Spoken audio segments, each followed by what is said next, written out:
All right, good evening. Sorry we're a couple minutes late. How's everybody doing? How's everybody doing? We need to be a little, yes! Thank you for that energy. Good evening, Hatfield. Thank you so much for being here. I'm Jamila Winder. I'm proud to chair the Montgomery County Board of Commissioners, and we are thrilled to have our board meeting on the road right here in Hatfield. Thank you to our Hatfield commissioners for their hospitality and the swag. You have some really good swag there. And for letting us use this great place. I know we always say, if you've ever been to our boardroom in One Montgomery, not to tease our colleagues, but it does not look like this. And so we are excited to get the evening started, and we have a lot in store for all of you. But before we do so, I'd like to invite Luca Miller, First Class Scout with Troop 542, Den Chief, Pack 410, to come on up to the front, Luca, and Dottie Miller's grandson, and you're going to lead us in the pledge. You ready? Yep. All right, let's do the pledge. Where's it? Luca, it's right here. Yep. Go. Pledge allegiance to the flag of the United States of America and to the republic for which it stands, one nation, under God, indivisible, with liberty and justice for all. Great, let's give Great Luca job. a round of applause. Luca, let's come up here so you can take a quick picture with us, okay? Turn around and hit it.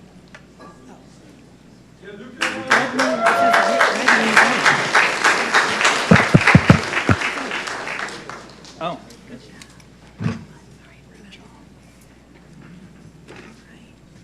Here we go. 3, 2, 1. And one more. 3, 2, 1. Thank you.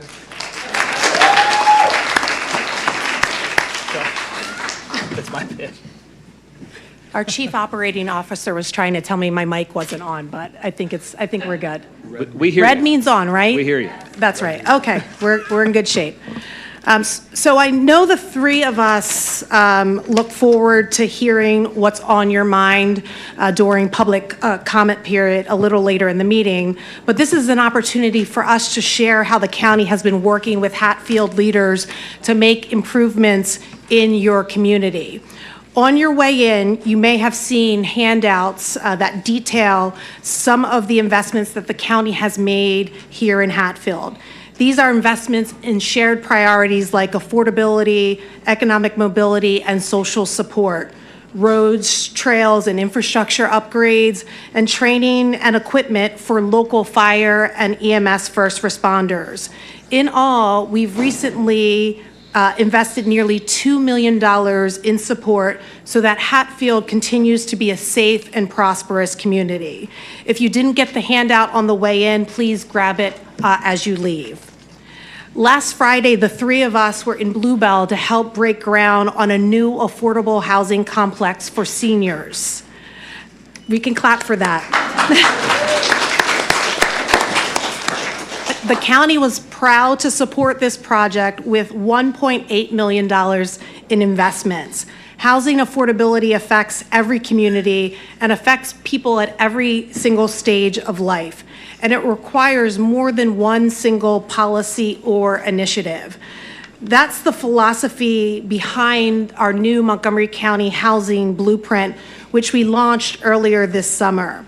We need to preserve homes, build housing, support housing stability, and create options for current and future generations. We've seen some questions come up on social media about how we intend to reach these goals. Our housing team and comms team took some of the most recent questions and created a housing blueprint FAQ that you can find on our social media channels. Next, I want to highlight a survey from our Office of Drug and Alcohol that they're currently conducting called the Treatment Needs Assessment. This is a state-mandated survey that takes place every 5 years. It's designed to assess how well local substance use services are meeting the needs of those living with substance use disorders. And it's a great opportunity to take a look at the availability and quality of treatment services, barriers to accessing care, service gaps, and ideas for improvement. As a sister living with a brother in recovery, I want to make sure that we continue to prioritize this work. The survey is open through September 4th and is totally confidential. And there will be community listening sessions, either in person or virtual, in August and September. The results will be shared in early 2027. Next, I want to highlight our first ever Black Author and Business Expo, which is set to take place on Saturday, August 22nd at the Oaks Convention Center. We already have 100 authors and business owners signed up to participate as vendors. It's free to register. Feel free to bring your family to discover inspiring stories, connect with local authors, and support Black-owned businesses. Also, the first 250 students in attendance will receive free backpacks filled with school supplies.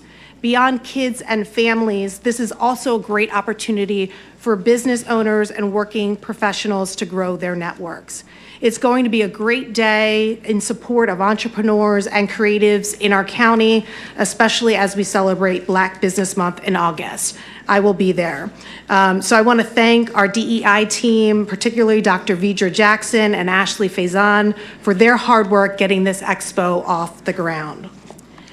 Finally, I want to acknowledge a special Monco resident in attendance tonight. Can Ben Hartranft please stand? Oh, I know Ben. Yes. Come on up, Ben. Come on up, Ben. But I have some nice things to say about you first, okay? So Ben is a Montgomery Township resident who is a tireless advocate for people living with autism. And thanks to his leadership, Ben just became one of 28 people selected by Governor Shapiro to join the newly formed Governor's Advisory Commission on People with Disabilities.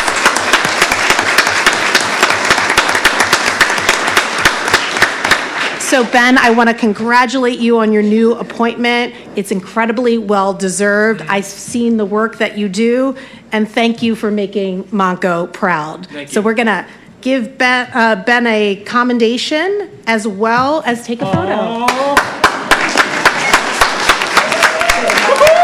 I love it. I'm going to frame this tonight. Yes, I am going to frame it. Can we take a picture? Yes, absolutely. I got to take a selfie too. You want to do a selfie? Absolutely. We love Monco! Do you have a phone? I do. Real quick. Here. Give me 2 seconds. All right. You ready? You want to stand on the ends?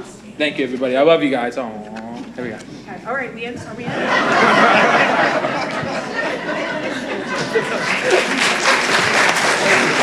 got it. That's good. Thank you. Thank you. Thank you. Thanks. I'll be very quick. Great. Now I'll transition to my colleague, Commissioner Neil Makisha. Good evening, Hatfield. It's wonderful to be out here on the road in the community. Hatfield is an amazing place for so many reasons. It's important for our county. Many of you may know a few of the roads in Hatfield Township are owned and maintained by the county, including parts of Broad Street, Old Sumney Town Pike, and Unionville Pike.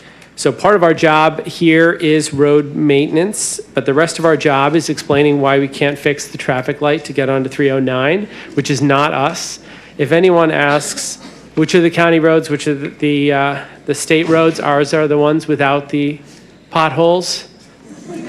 Just to confirm, it's the easiest way to tell which ones are the county roads. We wanted to recognize 2 Hatfield nonprofits that are doing amazing work before we get into the meeting today. And I want to name one of them, which is Friendship House Daycare, and their director, Julie Dickman, is here. Where's Julie? Welcome, Julie. So bring you up in a second. But Friendship House is a child care and early education center on Cowpath Road. It's part of the outreach ministry of the Hatfield Church of the Brethren. And for us, access to childcare, quality childcare is so important. It's really a challenge in our county and elsewhere. And Friendship House has been laying the foundation for lifelong success for kids here for more than 50 years. It's one of many local child care centers that we supported both during the pandemic and since through our county's child care programming funding. And while they currently serve 40 children, they have plans to expand and hope to serve up to 150 children in the future. So we're very excited for you and all the kids that you will serve. We're grateful to the educators, the staff, the volunteers who make Friendship House a trusted provider for so many of your families. And many former students actually return as parents, as we've heard, and even grandparents of children that are enrolled today. So tonight we'd like to thank Julie and bring you up for a photo and commendation as well. Thank you.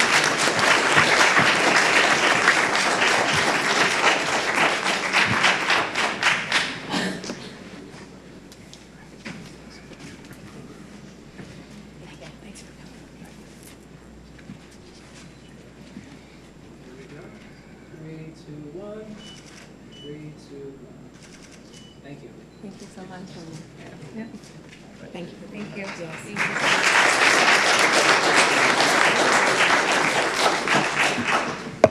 Okay, and the next nonprofit is Garden of Health. And from Garden of Health, we have Carol Bauer here. Carol, thank you for joining us. I'm going to tell those of you who may not know about Garden of Health, but it's really an incredible organization, a food bank that provides healthy food to families in Montgomery and Bucks County. Founded in 2015, Garden of Health distributes fresh, allergen-free, gluten-free, non-processed, restriction-friendly foods to families in need. As someone with many restrictions, I appreciate that. In 2023, Garden of Health developed an 8-acre community farm right here in Hatfield in partnership with Hatfield Township. And all of the produce that's grown here is donated to pantries and residents in need. Volunteers play a huge role in making all of that possible. Garden of Health represents really the best of the community, people who are working together, making sure that everyone has access to healthy and nutritious food. That's never been more important at a time when we're seeing crisis with SNAP and the cuts and hunger rising across the board. So we're incredibly grateful for Carol, your team, all the volunteers for providing this incredible service to our community. So please come on up. Thank you. Here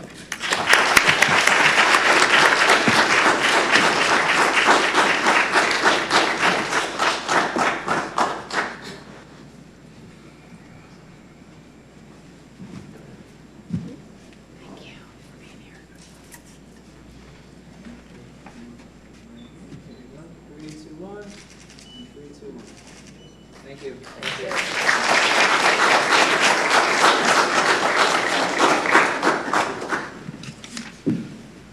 Okay. So 2 topics on elections. One less fun, one more fun.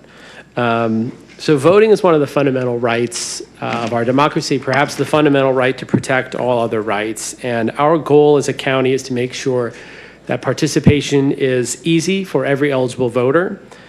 Mail-in voting has been a part of that. And Pennsylvanians have had the option to vote by mail absentee since 1937. They've had an option to do so without any excuse since 2020 as part of a bill that was passed in a bipartisan fashion in Harrisburg. Our election system works because there's a clear division of responsibility set out in the Constitution, where states set the rules, counties administer elections, and voters can trust that their ballots will be cast, counted, and in fact, if they vote by mail, delivered by the U.S. Post Office in a fashion like all other mail. I bring this up because the USPS recently proposed a rule disrupting the process of how mail-in ballots could be processed and delivered. And it would place an extraordinary burden on counties that would essentially be impossible for us to administer mail-in ballots. in the upcoming election.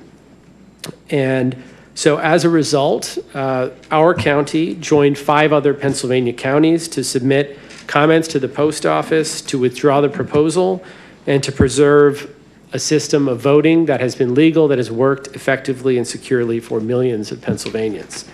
We were joined by Allegheny, Bucks, Chester, Delco, and Philadelphia in other counties, representing about 40% of Pennsylvania's population. And we hope that that rule will be withdrawn. And in the meantime, we will ensure that we continue to process every mail-in application as we always do, that we have the drop boxes available as we do in 18 places across the county, making it as easy as possible for people to vote. Now, on the lighter side, as we continue to vote and to celebrate our hard-won right to vote, in Montgomery County, we are not letting those actions take the joy out of the democratic process. And so we created a contest for people of all ages to design the I voted sticker that could be worn by up to 600,000 eligible voters in Montgomery County. And we had an amazing set of submissions, 300 submissions from across the county, I believe from ages 4 to 72. So a wide range of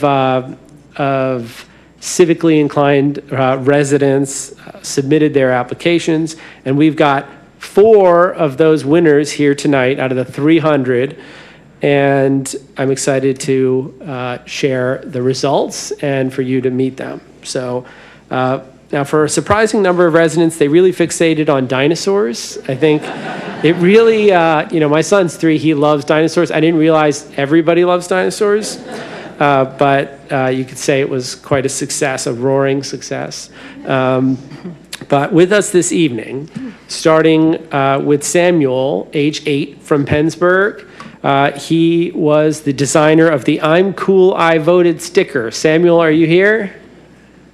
Come on up. And you want to show your design? Actually, why don't you can stay right here. So I like that. I recently met a voter who was saying, we really got to encourage people to vote. We have to make them feel that it's cool to vote. And what better way than to wear a sticker that says, I'm cool, I voted. So thank you, Samuel. You're a winner. 300 of the 300, you made it. So next up, we've got Genevieve, age 13, from North Wales. Come on up, Genevieve.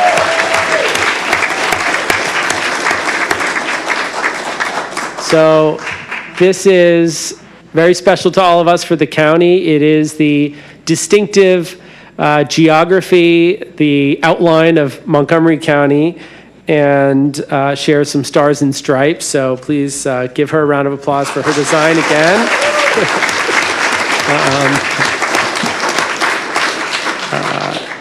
Next up, we've got Ellie, age 11, from Abington. Ellie, are you here? Is Ellie here? Somebody stand in for Ellie. We got to put her up there. It's one of my favorites. Similarly, all right. So Ellie,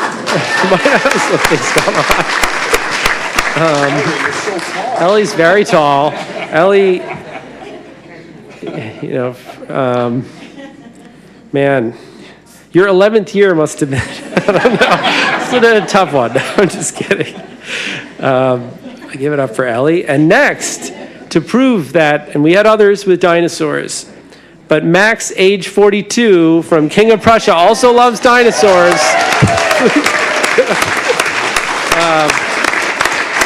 So that is a T-Rex jet skiing. And I have the first roll. This is a sample roll of the stickers. And you can see that you're going to be able to choose one of these if you vote in person this year. I hate to say it, they're not going to be in the vote by mail because we're still using $18,000 worth of stickers from last election. I said we should have sold them to Delco and just used these, but but we had to do the fiscally responsible thing. But you're going to be able to pick these up, and it's really exciting. And I just want to thank all the young people who put in the time to make these designs and really give us the kind of celebration we should be having on Election Day every year. So come on up for a photo, and let's give them all a round of applause. Okay, we're going to come down there. Okay. We'll come over.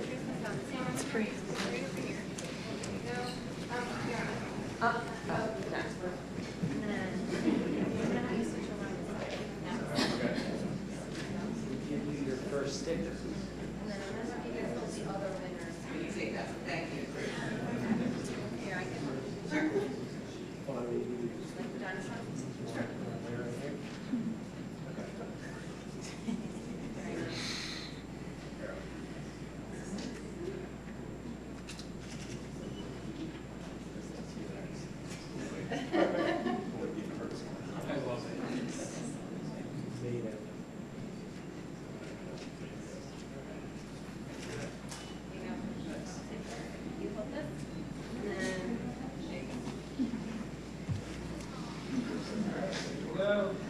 3, 2, 1.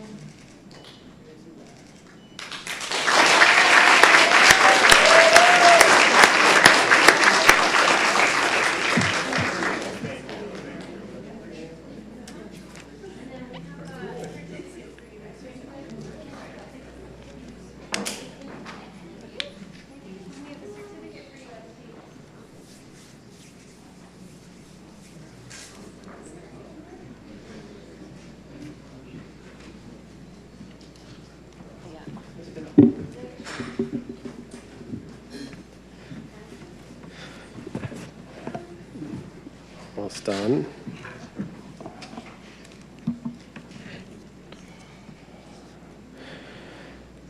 Okay, got one thing left. I was actually going to save those stickers for our first vote after we approve the minutes. Give each of us a sticker, but we still got those. We'll save them. You can pick one. So finally, from me, this week I have the honor of announcing July's Way to Go winners. So this is something that we do at the county where employees are nominated by their colleagues to be recognized for their work in serving the public and our communities. And we've got a number of Way to Go winners, and I'll end with one who's here, but we've got Mariah Fair Marie, who's an officer in pretrial services, Sandy Lloyd, a district court clerk, Kevin Regalado, who's a navigate for Community Connections, and Domenico Verone, who is a trial clerk in the clerk of courts. And today we have John Mastroni. Is John here? John, way to go. Thank you for joining us. So John, I'll just read something from his colleagues. John's an operations supervisor at the Board of Assessments. John took on a very hard job of coordinating assessment hearings, and no matter how stressful it gets, remember these are hearings where people are very mad about their property tax assessment, not an easy job.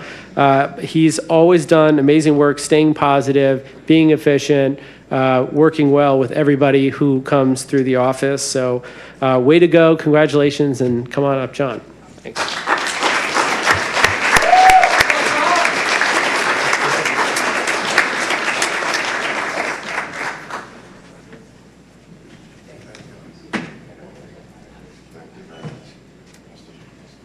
Long time no see. How you doing?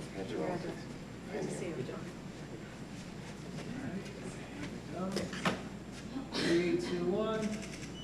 3, 2, 1. Thank you.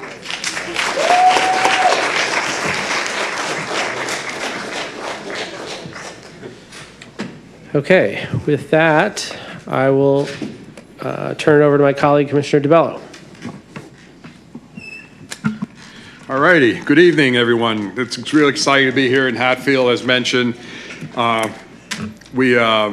This was an initiative that I proposed over 3 years ago when we first became county commissioners, and we all agreed that this was a great opportunity for us to get out on the road. This is our fifth location that we've been at, and everywhere we've gone in Montgomery County, it's great to see everyone and hear about, things that are happening local to their communities, and, talk with us as county commissioners, especially those that aren't able to make our meetings, our normal meetings, which are Thursdays in Norristown during the day. So it's great to see so many smiling faces. Hatfield's a great place. It's a friendly place, and we're really excited to be in your community this evening. So I want to thank everyone for being here. And, with Hatfield, one of the things I want to spotlight is the Roden Group. We have them here this evening as special guests. I think Kyle Koblenz is here from the Roden Group. He's the Vice President of Sales. Kyle, you here? There he is. Roden is an injection molding company that serves a wide range of industries, food and beverage, medical and pharmaceuticals, construction, and consumer products. Roden has grown into one of the largest family-owned businesses in the industry, and they've been going strong since 1956, making billions of parts every year. It's really great local success story. And I was lucky enough to tour the facility back in September last year, and it was amazing to see the equipment and the precision the parts that they make day in and day out. It's just incredible, and so it's such an amazing opportunity to see these type of industries that are in Montgomery County. So I want to thank Kyle for being here and representing Roden, and thank you for everything that you guys have been doing for many, many years here in Hatfield. So thank you.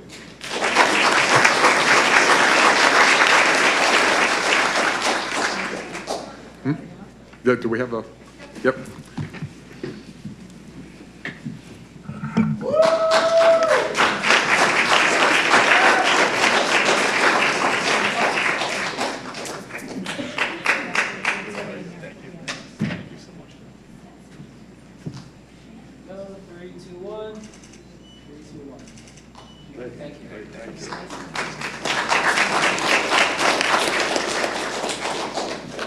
Thanks.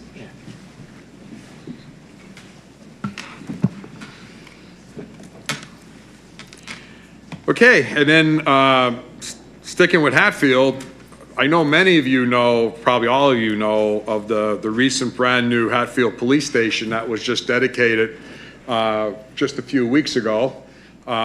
It's been several years in the making, so I was glad to see so many members of our community out and to celebrate that grand opening back in June 20th.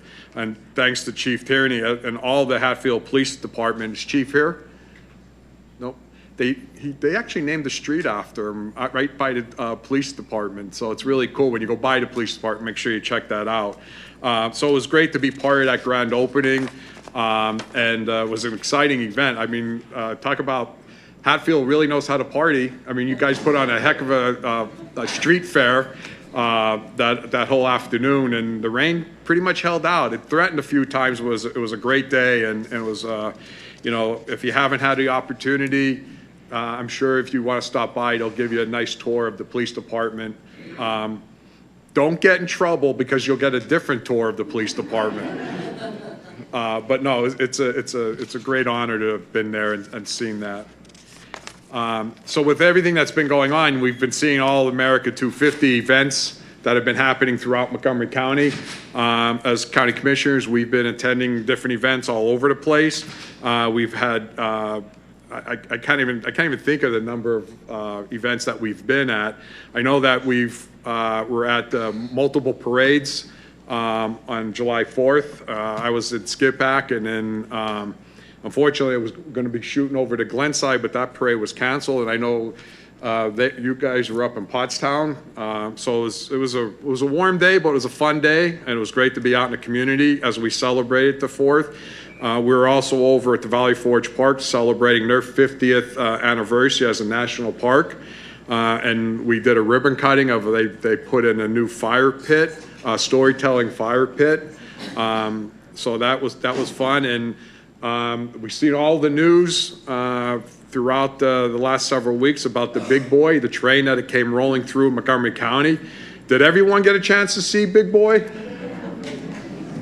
Yeah.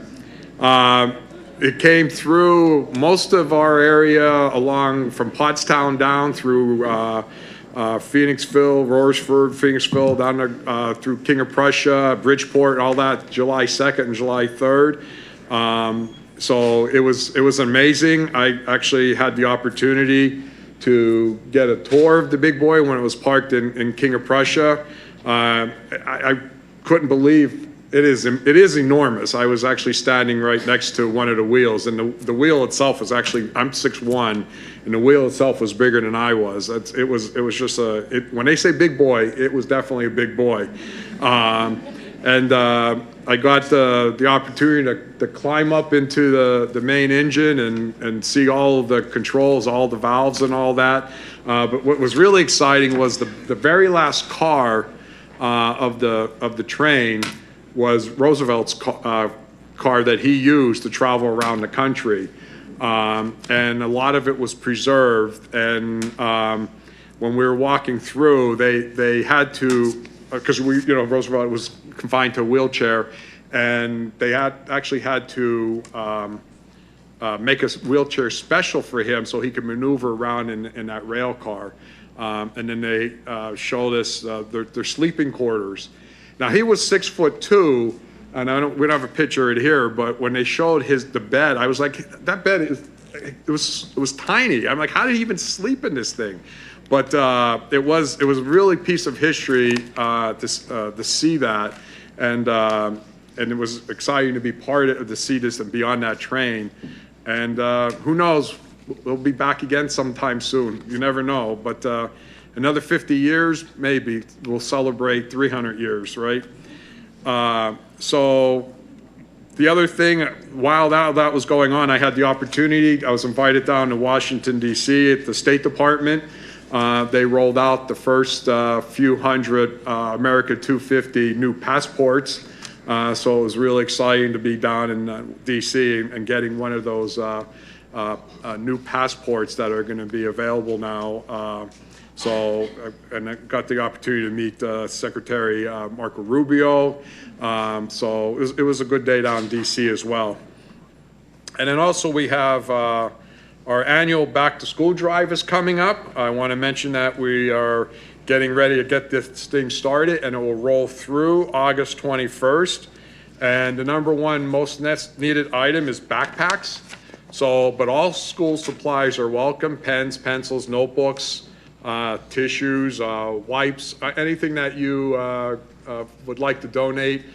Please feel free to bring it to one of the drop boxes at the DeKalb Center in Norristown, or you could contribute to our Amazon wish list, and that information could be found on the county website.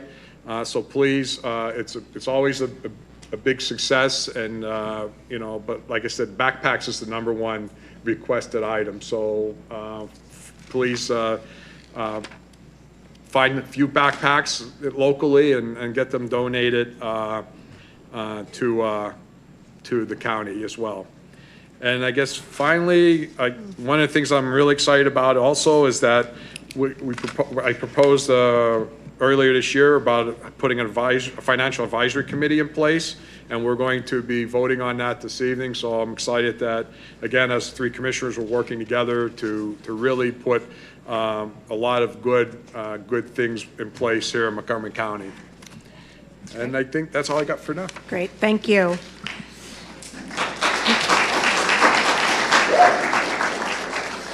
All right, we have a couple presentations tonight, and I promise we will not be here all night.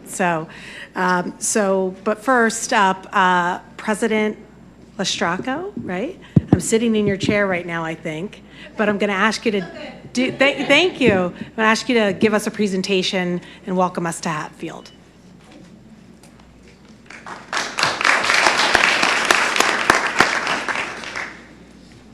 Well, first I want to welcome the commissioners from Montgomery County tonight and your staff. It's such a pleasure to have you, and I'm so proud to be here tonight.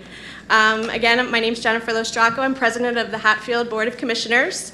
I do say we have regrets from Commissioner Tom Zipfel and Commissioner Jerry Andrus, and also Vice President Shahid Al-Partha. They all had work things going on out of Hatfield tonight, so sorry they couldn't be here tonight, but Commissioner Carla D'Alessio, she's here tonight, so thank you for being here. Okay. So here in Hatfield, we like to work hard and play hard, as you said, with our celebration for our police station, which was such a fabulous event back in June.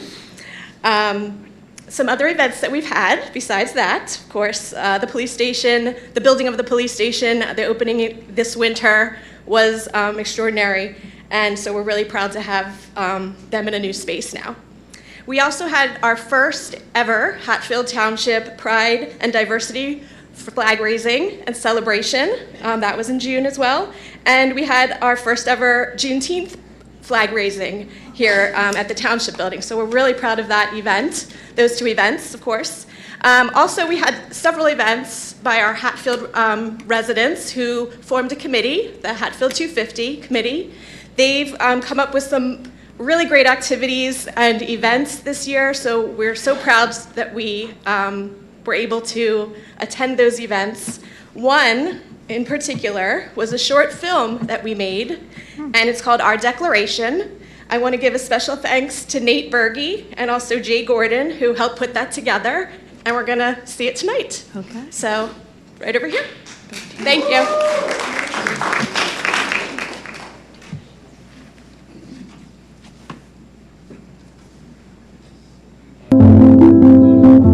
They read the words that help shape a nation.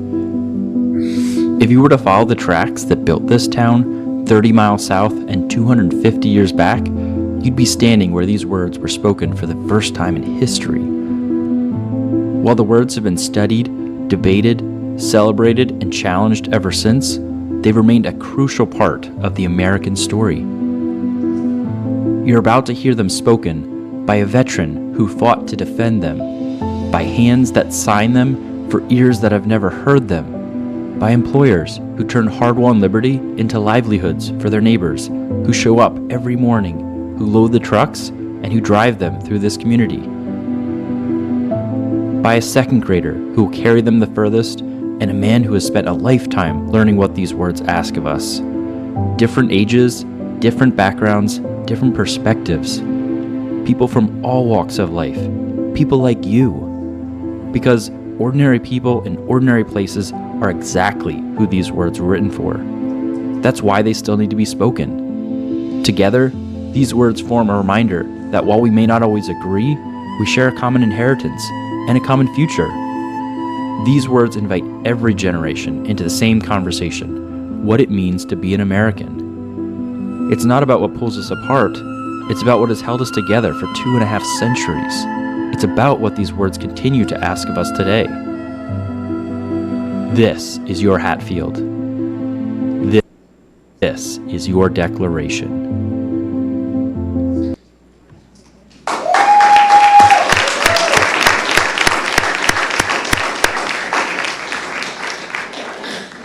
Wow, that was impressive.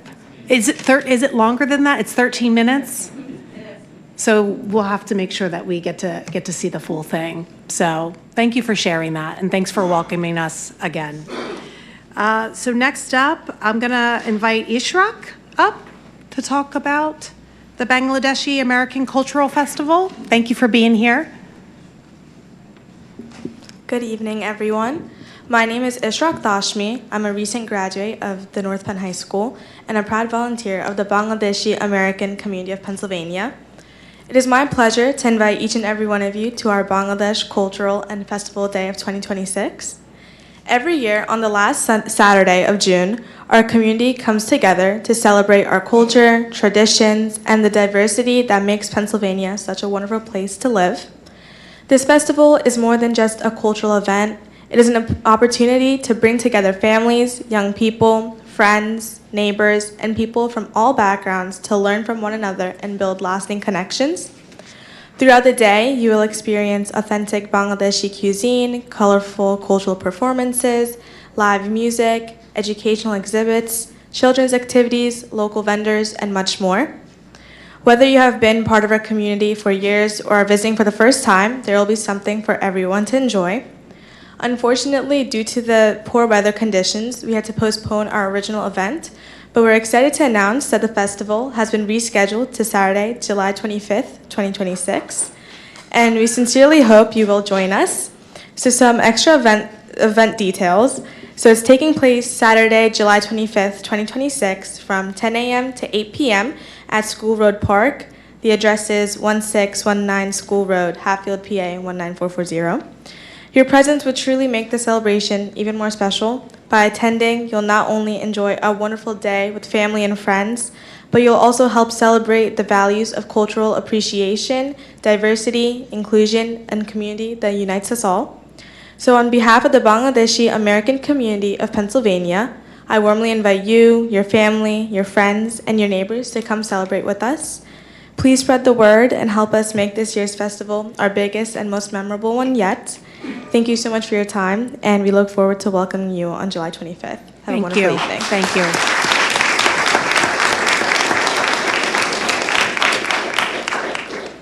Next up, we have a presentation on Victus bats. Omar, come on up.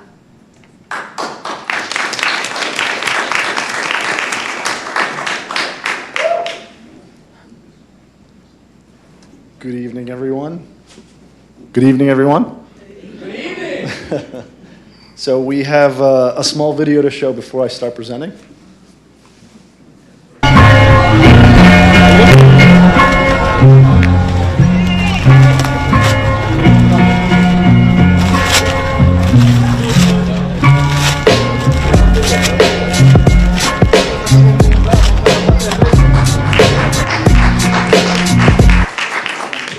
So for those who don't know, my name is Omar Rafe. I'm the Business Assistance Coordinator for the Commerce Department. It is an honor to make this presentation possible, especially with the help of my director, Steve Forrester. So to celebrate our region hosting this week's Home Run Derby and Major League All-Star Game for the first time in 30 years, and to highlight one of our world-renowned Monco makers that helped make both of these events possible. And to recognize that 28% of all major league swings, it's the highest percentage in the nation, equal to the combined numbers of 1, 2, and 3 together are made with this King of Prussia product.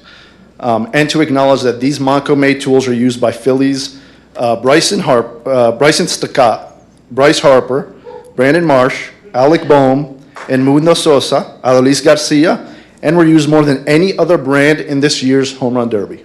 Yeah, great. And finally, to celebrate the latest marketing project from the Commerce Department, we are proud to present you, the Montgomery County Commissioners, your very own custom-made, self-autographed Victus bats. Are you serious?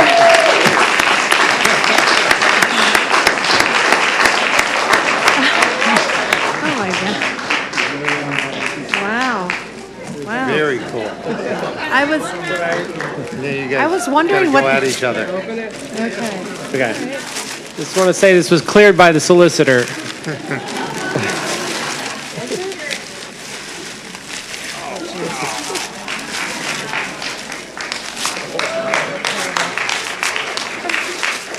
You're better at opening things. It's Christmas morning. I'm not used to getting presents. Oh wow. That's great. That's cool. So I was wondering, I was looking at the agenda and I was like, I don't remember talking about this part of the agenda. So Omar, I think, is this your first time presenting in front of the? You did a great job. And even better, you brought presents. Are we supposed to do a picture with this? We all should do the. Okay.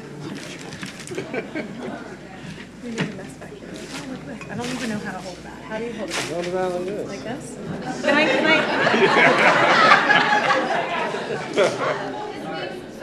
Is he gonna come in? Come on in. Oh, yeah, Omar, come on. All right. I don't have my own bat, but one day I'll have one. Yeah. 3, 2, 1. The turn here is a little bit this side. Yeah, rotate this way. Oh, okay, thanks. Yeah. Tom, just a teeny bit that way. 3, 2, 1. Yes. Do we want to take baseball card pictures? 3, 2, 1. Awesome. Thank you. Great, that's great.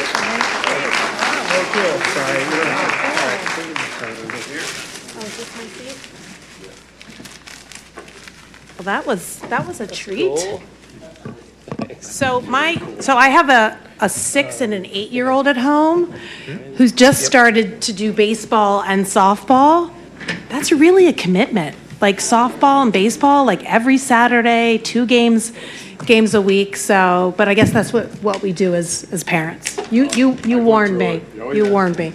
Just getting started. All right. So first up is our public comment. So just for those that have never done public comment in our meeting before, the first public comment section is for comments related to items on tonight's agenda. Okay, so if you have a comment on anything that we're going to vote on, you can come. You have 3 minutes. You will be stopped at 3 minutes. So we'll kick off this first. There will be a later public comment section at the end. We don't have anyone signed up. Okay, no one for public comment. Great. All right, next up, approval of the minutes. I'd like to make a motion to approve the June 25th, 2026 minutes of the Montgomery County Board of Commissioners meeting. Is there a second? Second. Second by Commissioner DeBello. Any board comment? Hearing none, all in favor? Aye. Motion carries. Next up, resolutions. We have 2 TEFRA approvals. Steve, come on up.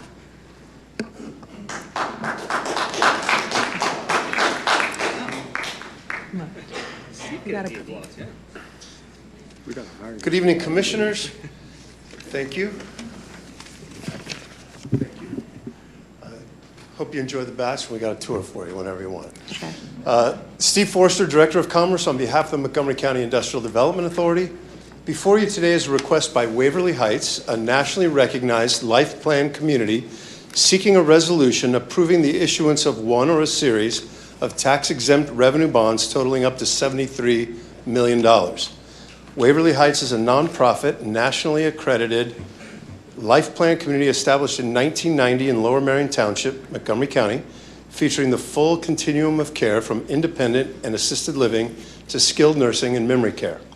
The bonds to be issued are for the construction of 3 new buildings with a total of 36 new apartment units, several new amenity, wellness, and dining spaces to fund an interest reserve and other costs of issuance.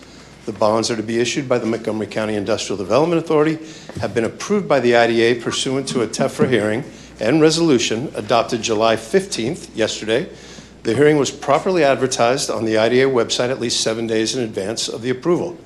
Because this issue is for a Montgomery County-based entity, the Tax Equity and Fiscal Responsibility Act of 1982, or TEFRA, requires approval by the highest elected official in the county where the funds are to be utilized. Approval of the bond issue will benefit the health, safety, and welfare of residents in Montgomery County by providing additional residential services to meet the demands of the lengthy waiting list, upgrade existing facilities, and create 15 to 20 new jobs. Neither the general credit nor taxing authority of Montgomery County are pledged as security for these bonds. Thus, the county takes no financial risk, nor obligation in this transaction, and it does not impact the county's balance sheet in any way. I therefore request your approval of this resolution as presented by the solicitor approving the issuance of the bonds. Thank you for your consideration. Great.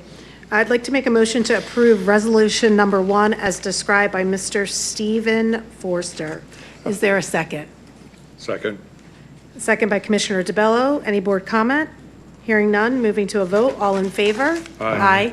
Motion carries. Next up. Thank you, the next Commissioners. text. Now before you is another request, this one from New Horizons Montessori School Association, now known as the Montessori School, or simply TMS, seeking a resolution approving the issuance of one or a series of bonds totaling up to $2.5 million. TMS is a nonprofit accredited Montessori educational institution founded in Fort Washington in 1970 and now located in Dresher, Upper Dublin Township, Montgomery County, serving children from ages 18 months through 5 years old, 1st through 6th grade, and after-school programming. The bonds to be issued are for electrical and HVAC upgrades, farmhouse renovation, new playground structures, and the refinance of previously issued bonds. The bonds are to be issued by Montgomery County Industrial Development Authority and were approved by the IDA pursuant to a TEFRA hearing and resolution adopted July 15th, 2026, again, yesterday. The hearing was properly advertised on the IDA website at least 7 days in advance of the approval.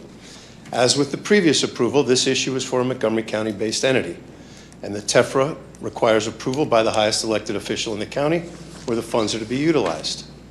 Approval of the bonds will benefit the health, safety, and welfare of residents of Montgomery County by providing an upgraded physical plant, promoting greater outdoor educational and play opportunities for our little ones, and meet the term obligations of the previously issued bonds.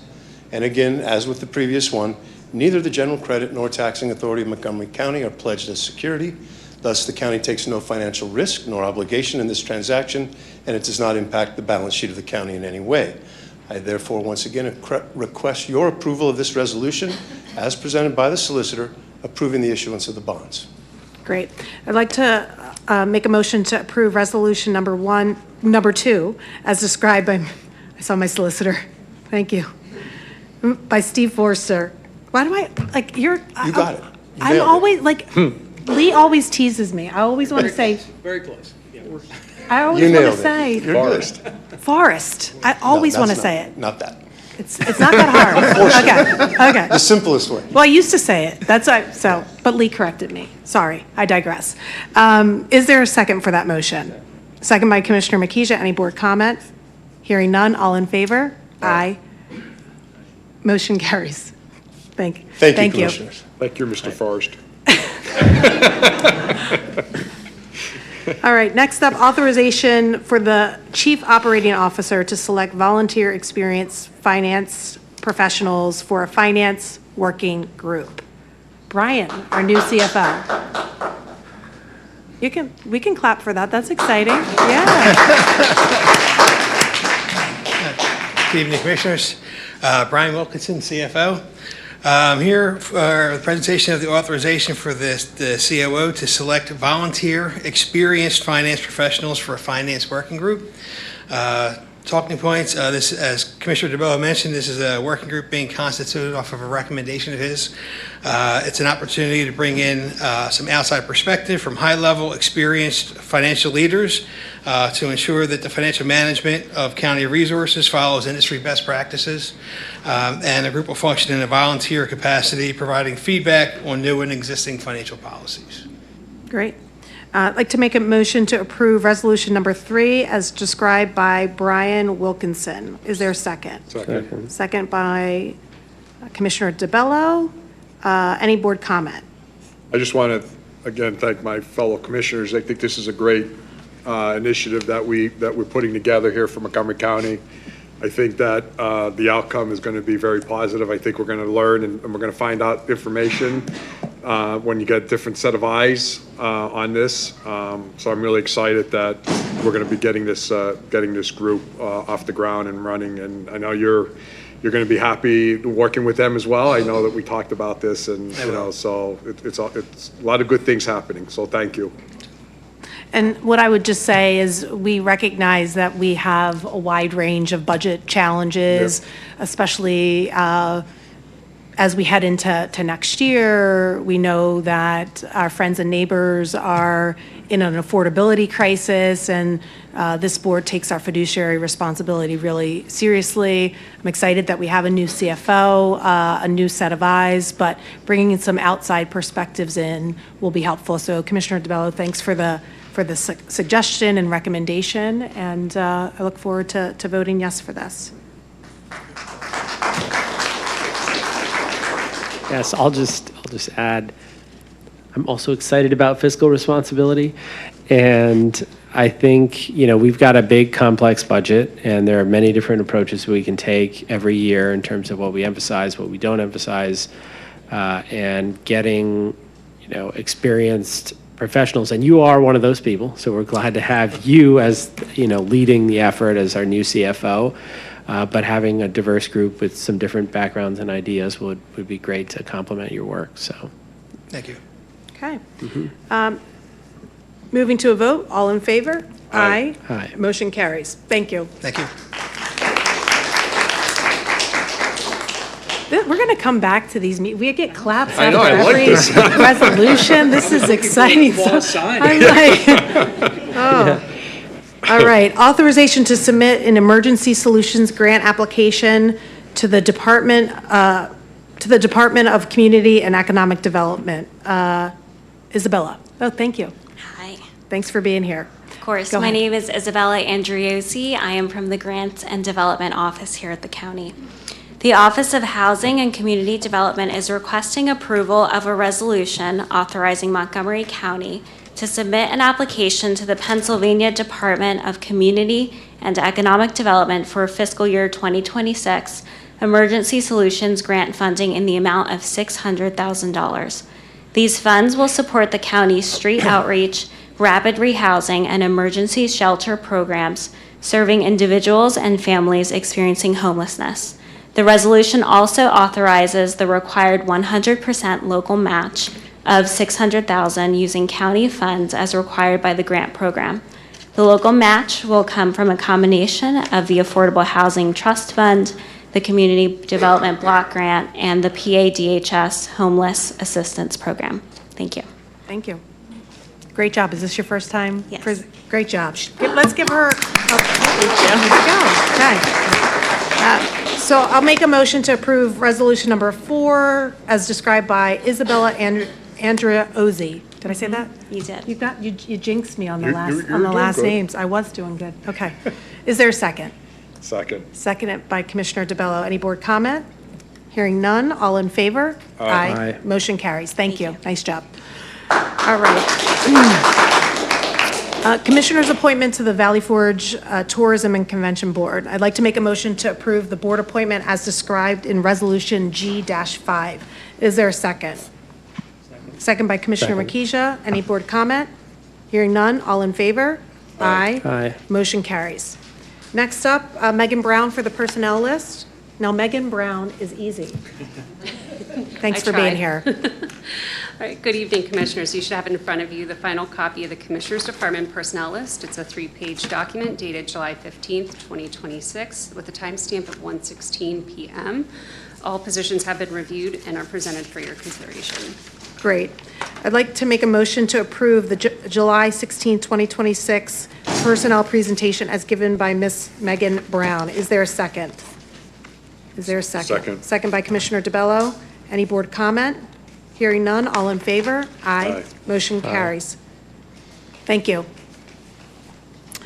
Megan, is this your first time? No, it's not. Okay. But she did a good job. She did a really good job.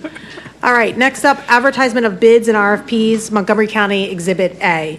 I'd like to make a motion to approve the advertisement of bids and RFPs for Montgomery County on attached Exhibit A. Is there a second? Second. Second by Commissioner Makija. Any board comment? Hearing none. So Oh, you have a I'll just add one comment? thing. Go ahead. One thing I think is exciting about the RFPs is that we have an RFP for mobile outreach for opioid support in terms of addressing the opioid crisis. And it's really a good example of how the county is using funds from the opioid litigation that we recovered from the drug companies because we're now in communities, in neighborhoods, meeting people where they are. So you don't have to walk into a treatment center, although that's also going to be much easier at the end of this year. But we're bringing services directly to the people. So that's an RFP that hopefully we'll get some good responses to and be able to deploy those services across the county. Okay.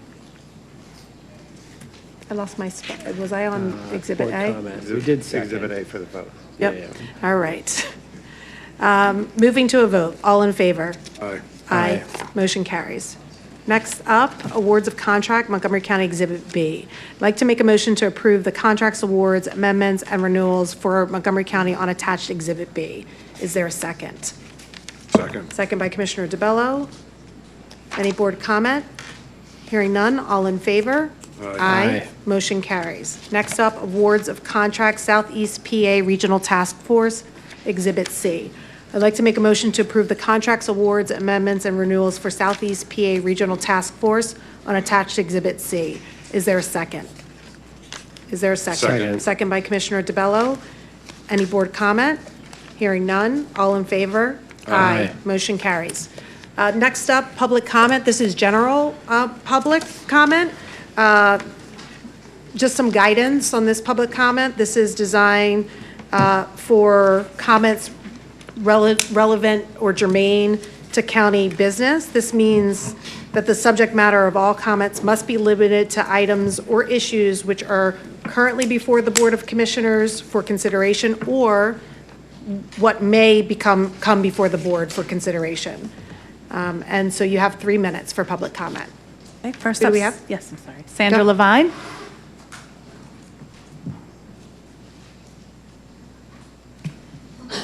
Hello. Sandra Levine, Hatfield Township. Welcome to Thank you. Hatfield Township. So glad to have you here, and it's easy access here. It's really wonderful. I am concerned about the voter rolls. They are very outdated. I have someone that I go to a trailer park where there's a lot of mobility in part of it, and somebody's been on the roll since 2016. They might be inactive, but they're still on the roll, and that's not good. A couple in Hatfield 4-2, where I also knock on doors, they moved the owner. I finally asked the owner, "Is that your daughter?" He said, "No, we bought the house in 2012, and they moved south somewhere." They're still inactive, but they're on the voter roll, and that shouldn't be. And then in back to the trailer park again, I started knocking on those doors, and I go to the office to say, do they live there or do they not live there, because it's a transient place. 2024, people voted, but they weren't living there. And so this is a concern that I have, that our voter rolls are not up to date. Somebody voted and didn't live there. And so they say to me, you keep coming, but they're not here. So I'm really concerned about that. And thank you. I'm glad that we have somebody to help, a commission to look at our finances, because there could be a lot of duplication of effort within the county, and I'm so glad to see you take that seriously. Any raise in taxes affects my neighbors. Sure. And we're in starter houses. We're not in some of the big properties that are around. And I really appreciate that you're doing that, because any tax increase really affects the families that are living around me. Thank you. Okay. Thank you for your comments. I'll just say something really quick on voter rolls, and our solicitor can expand, but there is a federally mandated or governed process on when you can remove people from voter rolls, and it's, I believe, after they are placed on inactive status, given a notice, and fail to vote in 2 consecutive general elections. And that's the process that we follow. I don't have the exact timelines in front of me. The general due process protections you described are correct, and I believe in Pennsylvania, non-voting doesn't trigger removal in and of itself. It's the federal list maintenance practices. Right. So there's basically there's a statute that governs how and when we do this, and that's what we follow. So it doesn't happen automatically, the minute someone moves, because you don't know if they've moved temporarily or whether they've gone somewhere to school, for example. They're still eligible to vote at home. So, the best that we do is follow that procedure. And if there is an instance of someone voting here who shouldn't be, we always refer those cases to the DA or the AG as appropriate. Okay, Michelle Ingarto.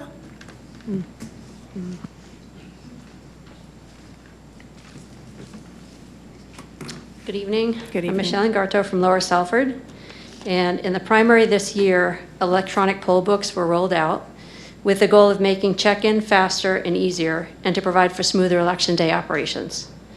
In April, the commissioners touted these as secure and fully certified devices that were successfully piloted in the last 4 elections. Yet the performance in May at the primaries was unacceptable and highlighted the need for further testing and debugging before widespread use is implemented.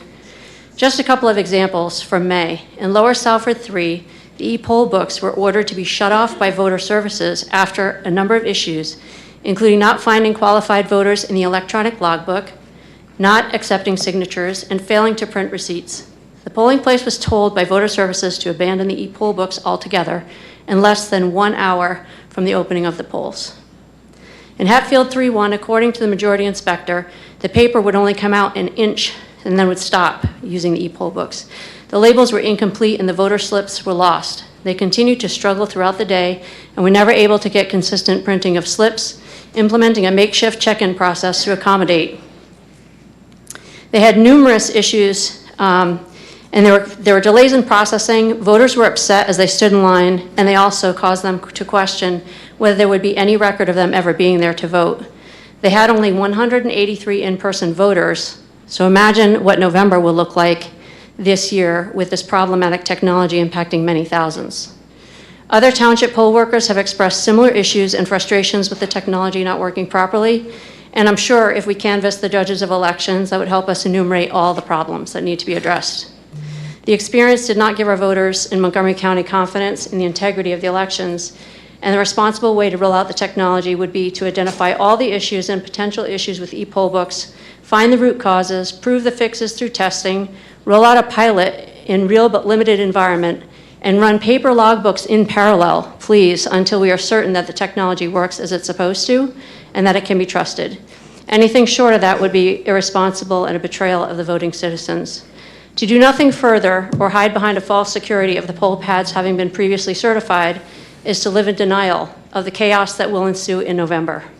I'm sure that Voter Services is fully aware of many of the problems, and we all hope these issues are adequately addressed for an excellent experience in November. Thank you. Thank you for your comment.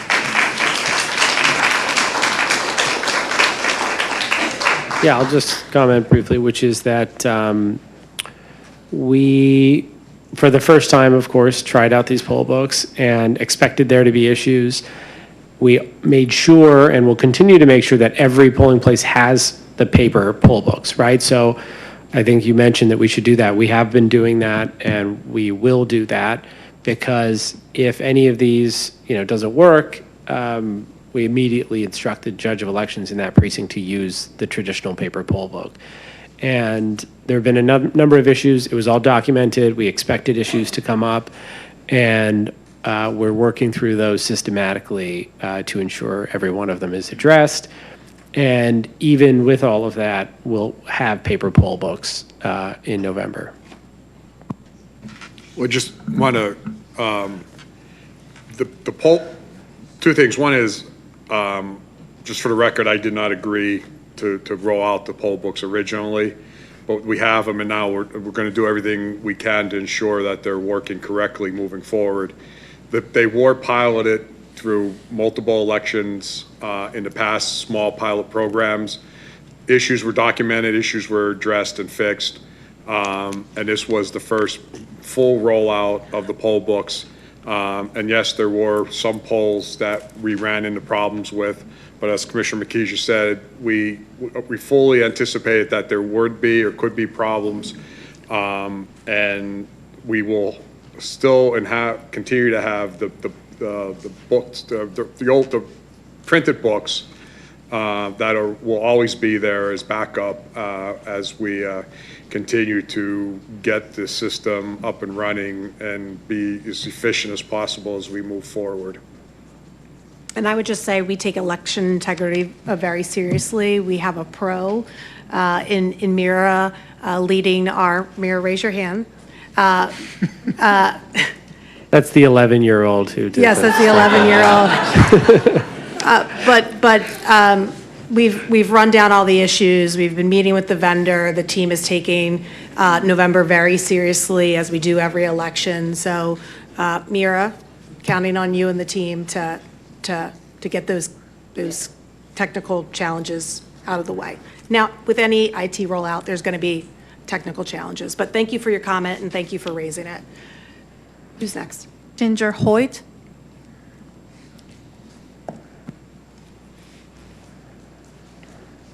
Good evening. Hi. Hi. It's my first time here, too. Okay. I'm Ginger Hoyt from Solderton Borough. I, too, am concerned about the rotor rolls and concerned that they need to be cleaned up. I first discovered an issue when I noticed on the rolls that my neighbor, who moved over 5 years ago, has not been removed from the rolls yet. And he lives down in Georgia somewhere, I don't know where. But I was very concerned because there are people, other people living in that house who bought that house from him. So I wish there was some way that I could report that and be told where it is on the list or how it's going to be taken care of. Not being able to act on it and be assured it's being acted on is a concern. Understood. Thank you. Thank you for your comment. Ted Josie.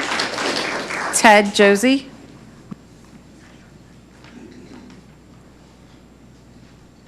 Hi, Ted. Hello. Good to see you. Good evening, Commissioners. I'm Ted Josie, but more importantly, we are retired citizens, county citizens of Montgomery County. Congratulations, Commissioner Winder, on your elected position as Vice Chair of the Pennsylvania Democratic Party and the role all of you played in the state budget being passed and signed by Governor Shapiro just this past Sunday. We are here asking for a cost of living adjustments for the retirees of Montgomery County. When the county offered the early retirement buyout, we were told that a periodic cost of living adjustment would be part of that incentive package. Many of us made life-changing decisions based on that assurance. And here we are, almost 20 years later, still waiting for the county to honor that commitment. We're not asking for anything extravagant. We're asking the county to acknowledge the promise that was made and to recognize the reality retirees are living in today. Other counties have shown that COLAs are possible. Chester County granted a COLA in 2018, and Berks County through PMRS have provided COLAs more recently. These examples make one thing clear. Granting a COLA is not impossible, it's a choice. We are simply asking Montgomery County to show the same level of respect and responsibility that our neighboring counties have shown their retirees. We serve Montgomery County with pride. We upheld our end of the agreement. All we're asking is for the county to uphold theirs. A modest COLA would honor that commitment and help retirees maintain basic stability at a time when costs continue to rise. With that being said, I respectfully thank you for the opportunity to speak. Thank you for your comment. Just a quick comment. Oh, sorry. Sorry. Go. Just a quick comment on that, and I appreciate your comments this evening. I will tell you that as commissioners, when we came in 2024, I can attest for decisions that were made before that, but we've been looking at that pension system. We've been working diligently on trying to position it to do something in the future. Unfortunately, we're bound by law, and there's, not to get into the complexities of it, but there's this calculations that have to occur, and we've been going, each year we go through these calculations. We have an actuary that actually does it, and they look at the stability of the system, the investments, and the returns that were made on the investment, the payouts. All this goes into this system, it's into these calculations, and there's a factor that has to, it's 80% is the number, and because of 2022, it wasn't a good year for the investments in the pension system, so we've been below that 80%. So we haven't been able to look at, haven't been able to make that adjustment and do any type of COLA adjustment. It goes over a 5-year period, so we're hoping that 2022 will drop off next year, and that when that drops off, we've had really strong investment years the last couple of years. in the pension system, and we're hopeful that we will be above that 80%, where we will be in a position where we could seriously consider doing some type of COLA change. But that's the best we could do at this point, because we are bound by what the statutory is related to COLA adjustments. Yeah, and what I would say is thank you for continuing to lobby on behalf of those that have given so much. I know you've been before us several times, so I just want to acknowledge that. And if you, we did have a retirement board meeting today. If you review that retirement board, you'll see the discussion that we had today at that retirement board and how the pension system is trending. And it is trending in a positive direction. So we did talk about this very topic at that board meeting. So we'll have more data from the actuary after, what did they say, September. To help us make an educated decision on how do we move forward with a COLA. But I have been committed to finding a way to do this. But to Commissioner DeBello's point, we've been bound by the law in terms of what we can and cannot do. So I just don't want you to think that your efforts to advocate on behalf of retirees have gone in vain, because we've heard you every time, and I want to thank you for bringing it up again tonight. Thank you. Can laws be changed, though?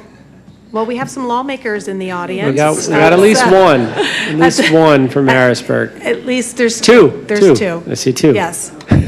Not to put them on the spot, but yeah, sure, laws can be evolve and change. So, okay, thank you. Who's Okay, next? Next up, Kofi Osai. I'm sorry if I pronounced Osai. it. Osai. Kofi Osai.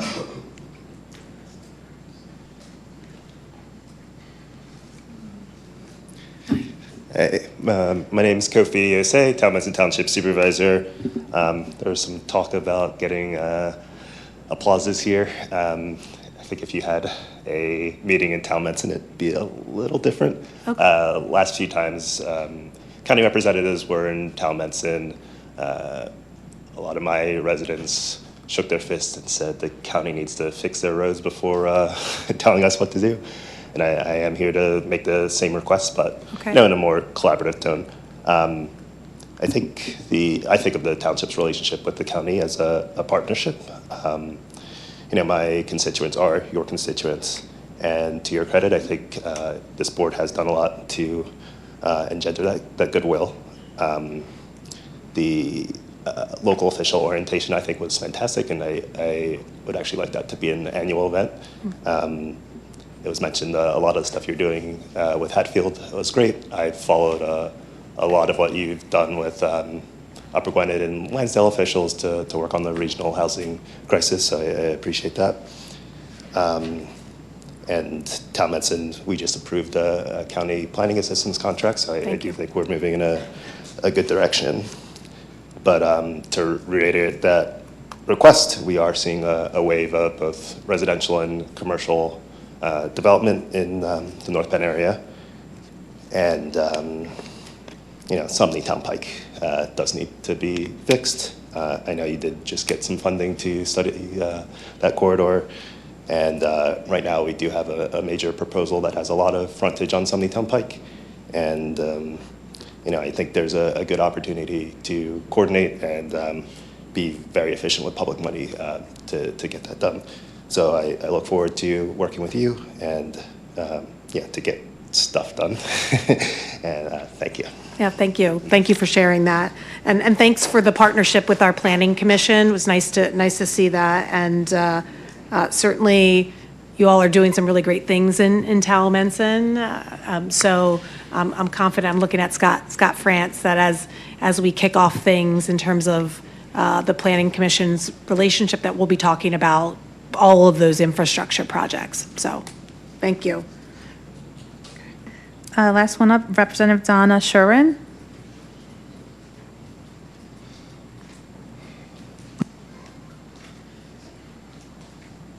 Good evening, everyone. Good evening. Good evening. Hello, hello. Well, Representative Donna Shurin from the District 147, Montgomery County, and I live in Lower Salford. I rise to speak this evening to call upon the county commissioners to aid in the urgent need to press the House Judiciary Committee to convene before July 24th. In March, the Pennsylvania Supreme Court ruled in Commonwealth versus Lee that the Commonwealth's current sentencing framework for second-degree murder is unconstitutional. The court stayed its ruling until July 24th to give the General Assembly time to enact a constitutional replacement. The Senate responded with bipartisan legislation creating a constitutional sentence framework for second-degree murder while creating a structured parole process, preserving accountability and strengthening victims' rights during parole proceedings, all found within Senate Bill 1400. Although the bill was referred to the House Judiciary Committee on June 26, and despite 2 committee meetings since receiving the bill from the Senate, the House Majority Party has yet to call the bill up for consideration. If the General Assembly does not act by July 24th, the court's ruling will take full effect, necessitating reviews of 1,165 existing felony murder sentences. Attorney General Dave Sunday stated, and I quote, "Inaction is not an option. In fact, it is dangerous. Failing to act would leave our communities and victims without the needed protections," end quote. Montgomery County District Attorney Kevin Steele reached out to me directly, urging action, warning that if the House fails to act, his office will be tasked with reopening cases and reopening wounds for families. He sent me copies of 35 of the worst cases and indicated there were many more. So Montgomery County is in an extremely unique position to act and save the Commonwealth from this nightmare situation. The leader of the Judiciary Committee is Representative Briggs, found right here in Montgomery County. The leader of the House is Representative Bradford, right here in Montgomery County. And of course, we all know our governor is from right here in Montgomery County. I plead for the 3 of you to write a letter and reach out to all of these members requesting that they immediately convene the Judiciary Committee and the full House before the deadline of July 24th commences for the safety of Montgomery County. This is a matter of safety and security for our communities. There is no reason for the House Democrat majority to delay a public safety bill, especially after it received bipartisan support in the Senate. The cost to our county will be great, the delays to current cases will be unacceptable, as will the potential threats to public safety, the anguish endured by victims' families, and the possibility that offenders could be released without proper due process and review are simply too great to ignore. I thank you for your time and look forward to your support on urging the leaders in the Montgomery County delegation to act on Senate Bill 1400 before the crucial deadline of July 24th approaches and wreaks havoc on our county and our state. Thank you for Thank you. for being here.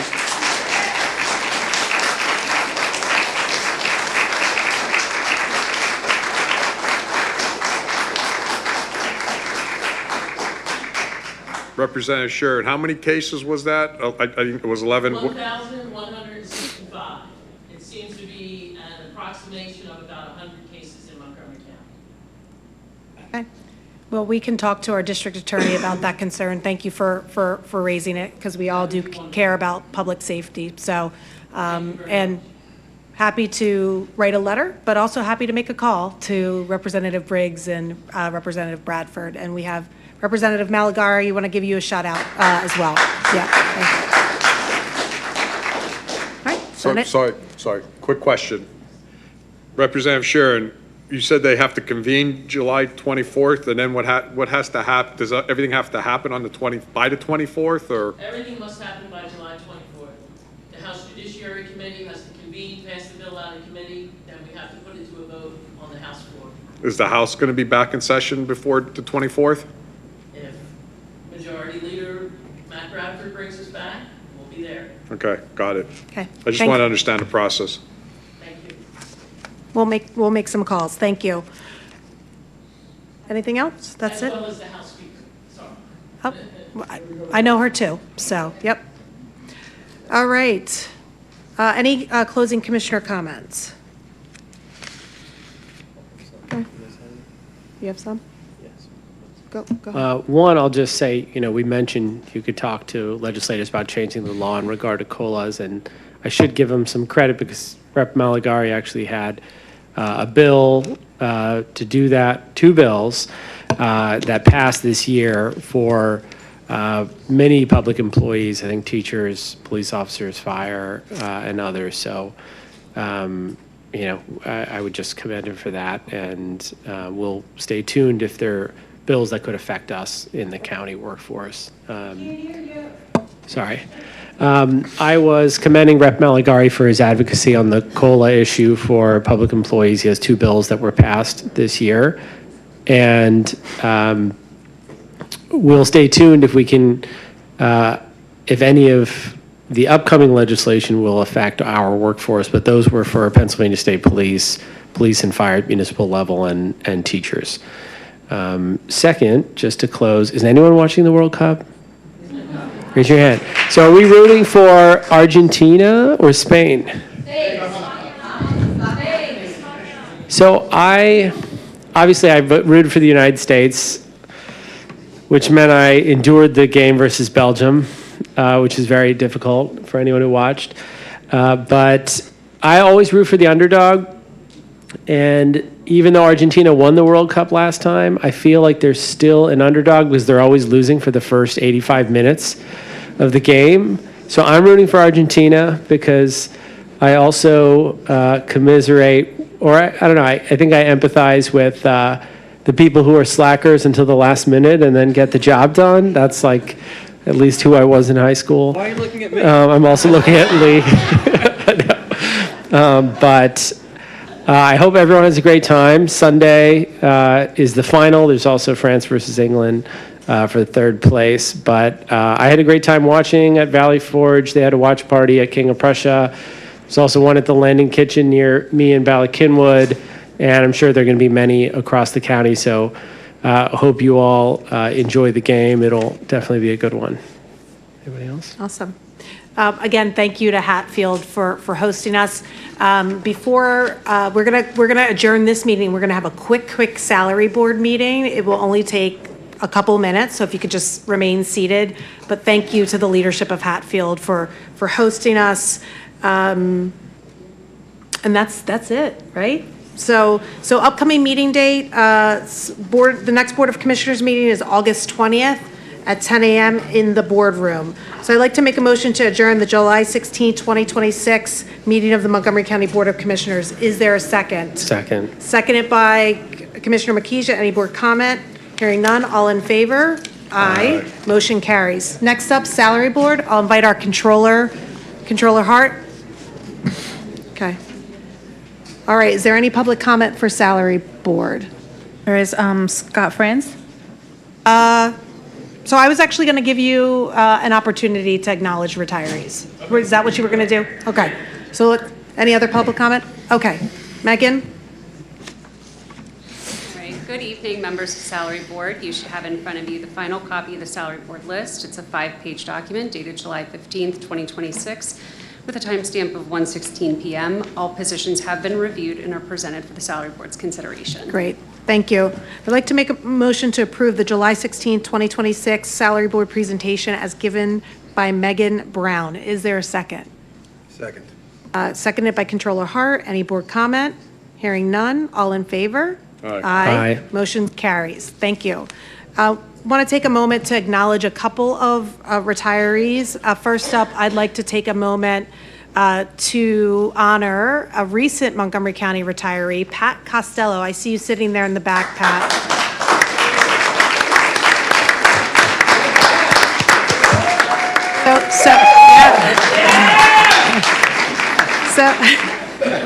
So Pat has served on our Montgomery County Board of Assessments for 14 years. So we're so grateful that you came back to work for one more time this evening. Pat served the county with unwavering dedication and integrity.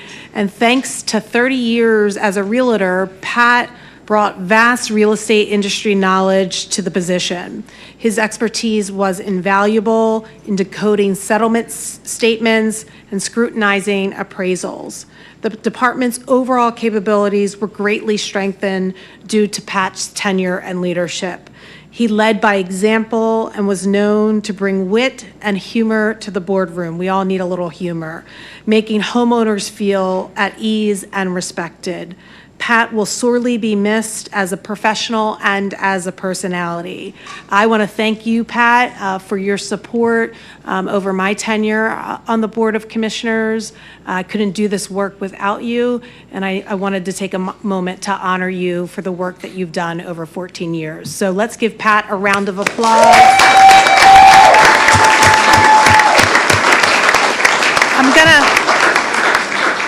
And we have two other members of our Board of Assessments, the chair, Joe Foster, in the corner. He hasn't sat all night, and Olivia Haywood, who I think is sitting next to Pat. So we're going to invite everybody up for a picture. Come on up for a picture. Come on up for a picture, Pat.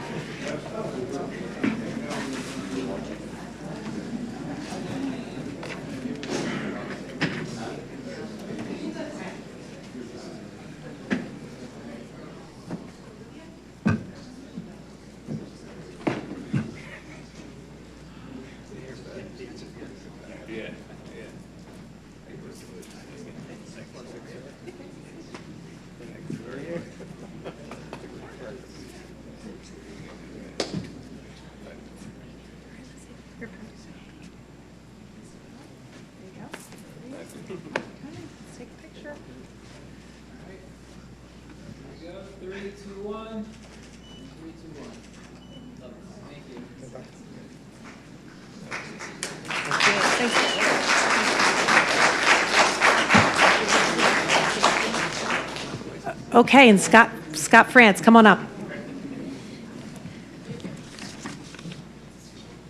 Good evening, Commissioners. Thank you for this opportunity. I want to celebrate Donna Karamenico's retirement. Donna began her county career as a teenager, believe it or not, about 46 years ago, and nobody's allowed to do any math there. But she's following in the footsteps of her mother, who also dedicated her career to Montgomery County before retiring. Over the years, Donna served in the courts, worked for the Waste Authority, and ultimately found her home, hopefully her favorite home, in the recycling department of the Planning Commission. In the recycling department, Donna has spent countless days outdoors collecting campaign signs, electronics, tires, and household chemicals. She's done this in the blazing heat, the pouring rain, tropical storms, and I think I was at that one, snow, ice, and conditions that would make most of us seriously consider a career change. Through it all, Donna always showed up and got the job done, no matter how daunting the task. Her husband, Justin, who's here tonight, has often been right there beside her, volunteering at events and becoming an honorary member of the team. Together, they have probably spent more weekends helping Montgomery County residents recycle than they care to count. These events are long, demanding, and often stressful, yet time after time, Donna handles them with professionalism and an unwavering commitment to seeing them through. Donna's years of service have made a lasting impact on Montgomery County and the many residents she helped along the way. And while we're happy that she has earned the opportunity to enjoy retirement, we'll certainly miss her and her dedication, her knowledge, and willingness to brave any weather forecasts that came her way. I want to congratulate Donna on a lifetime career of service and wishing her many years of happiness, health, and well-deserved relaxation in retirement. Thank you. Donna. Where is Donna? Come on up, Donna. Congratulations. Thank you for all of your public service to Montgomery County. We are pleased that you're here, that we could honor you. So come on up, we'll take a picture. And is your husband, come on up. And Scott?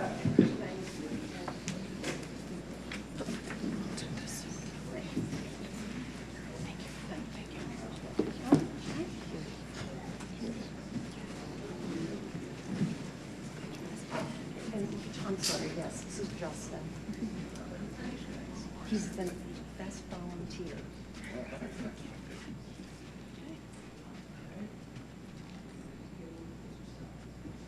3, 2, 1. 3, 2, 1.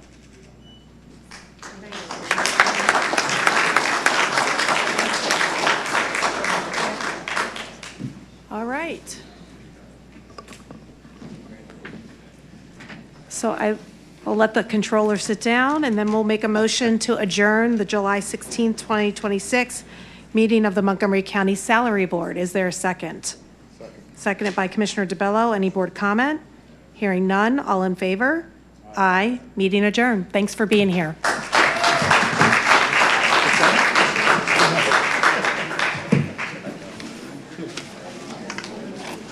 That bat is very cool. That bat is very cool. Yeah, it's super cool. Your kid is gonna love that bat one day.